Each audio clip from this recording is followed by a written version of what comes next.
Njagala okwebaza gwe atambula nange webale nnyo bali eddala kumpuliriza.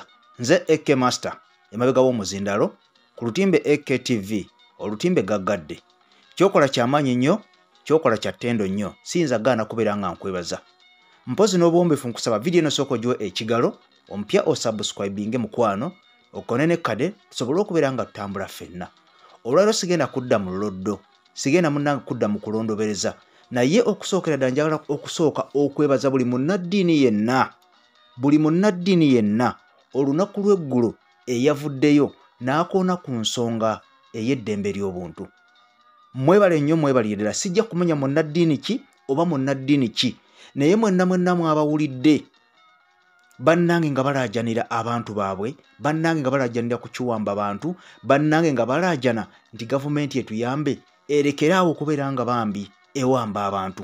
Njagala okubeera nga neebaza bannaddiini, buli munnaddiini eyavuddeyo n'agatta eddoboozi lye ku ddoboozi lya His Excellency Robert Kyagulanyi Ssentamu. Mwebale nnyo, mwebalire ddala, Mukama bawe omukisa, kye mwakoze kye kisingira ddala, mwebale kulumirirwa nsi yammwe. Bannayuganda mwenna abali e Uganda n'ebweru wa Uganda, mwebale nnyo mwebale ddala kubeera nga musobola okuvayo ne musitula eddoboozi lyammwe bannange ne mubanja abantu bammwe. Njagala okutwala omukisa guno okuddamu okwebaza Ssabasajja Kabaka wa Buganda. Ngenda kukuteerako amaloboozi ga ebigambo bya Ssabasajja bye yayogedde. Ebigambo bya Ssabasajja bye yayogedde wabifunyeemu ki? Ebigambo bya Ssabasajja ebifaananira ddala ebya His Excellency Robert Kyagulanyi Ssentamu. Ngenda kuba mbikuteerako wano katono nnyo. Bw'omala okubeera ng'owulira ebigambo bya Ssabasajja Kabaka Ronald Mwenda Mutebi owookubiri, gwe nga ggwe oba oli wa kibiina ki oba oli wa kibiina ki, ombulire ebigambo ebyo obifunyeemu ki? Ebigambo bino bya Ssabasajja era nga bifaanaganira ddala n'ebigambo bya His Excellency Robert Kyagulanyi Ssentamu byazze ng'ayogera, bannange ensi yeetooloola. Naye neebaza bannaddiini, neebaza Ssabasajja, kansooke nkuteereko ebigambo bya Ssabasajja.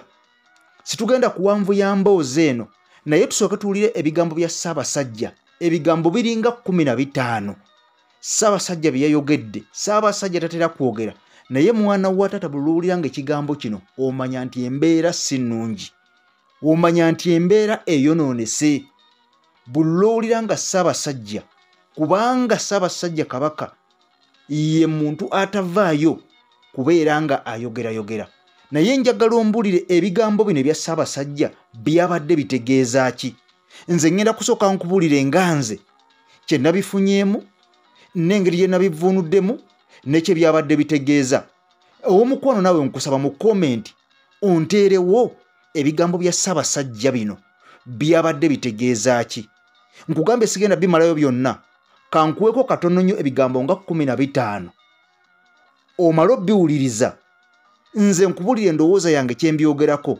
Ow'omukwano naawe ombuulire ebigambo bya Ssabasajja obirowoozaako ki era obyogerako ki, era mutuufu abeere nga ayogera ebigambo ebyo oba ekyamazima yabadde tasanye kubeera ng'ayogera ebigambo ebyo nga Ssabasajja. Katugende mu bigambo bya Ssabasajja Kabaka Ronald Mwenda Mutebi owookubiri Luwangula. Bwe tuvaayo nze nkubulire kye nategedde, naawe ate ombuulire mu komenti ekyo kye wategedde mu bigambo bya Ssabasajja. Kankomewo katono nnyo, tovaawo tusooke tubeera nga tugenda mu maaso. Nga tujaguza ennaku zino kyetuva tukubiriza abantu baffe naddala abakulembeze ne bannabyabufuzi nti okukyusa embeera y'abantu baffe okuva mu bwavu, endwadde, obutamanya n'okubagazisa ensi yaabwe wabeerewo okwekuba mu mitima ate mu bwesimbu ku ngeri obuweereza gye butuuka mu bantu, ebintu ebireeta eddembe n'essuubi ewatali kukookonya nga bwe tulaba ensangi zino. Twetaaga okuddamu okubaganya ebirowoozo ku ssemateeka waffe, kubanga ensi n'emirembe bikyuka ate waliwo n'ebintu bingi ebitali mu ssemateeka gwe tugoberera kati, kyokka nga bikulu nnyo okusinziira ku nkulaakulana, obuwangwa n'ebitundu abantu baffe gye bava. Bino y'ensibuko y'okussa ekitiibwa mu bukulembeze bwonna, enkulaakulana n'okunyweza okwegatta kwa Uganda yonna. Ampuliriza kulikirayo ddala mu bigambo bya Ssabasajja Kabaka. Kiki ky'ofunyeemu mu bubaka bwa Ssabasajja obwo? Kubanga sisobodde bukumalirayo ddala bwonna, nzigyemu ebigambo ebyo nze byendabanga ebikulu. Ebigambo akoonye ku bigambo n'agamba nti constitution yaffe erina okuddamu okutunulwamu n'okutereeza kubanga mulimu ebyo ebibulamu. Njagala nnyo ojjukire nti constitution ya Uganda yali eri ku bisanja 2. Akawaayiro ako baakajjamu naye ng'abasingira ddala okukola omulimu ogwo ogw'okukyusa constitution eyo baali Baganda. Kyekyennaku era kyekyewuunyisa. Baali Baganda era basajja ssabasajja. Basajja be bennyini. Akawaayiro ako ak'ebisanja 2 munnange kaavaamu. Era tolowooza nti kabaka abatalaba omuntu yenna constitution zonna ezirina okubeera nga ziweebwa ekitiibwa nga just teriiwo nga kuyisa kumala budde. Akawaayiro ako ak'ebisanja 2 kaavaamu. Nze nno nganze mu ndowooza yange Ssaabasajja alabanga omuntu yandyesimbyewo ebisanja 2 bwatyo n'omulala n'akwata. Akawaayiro akalala keeka age limit nako kaavaamu mu constitution yaffe ya Uganda.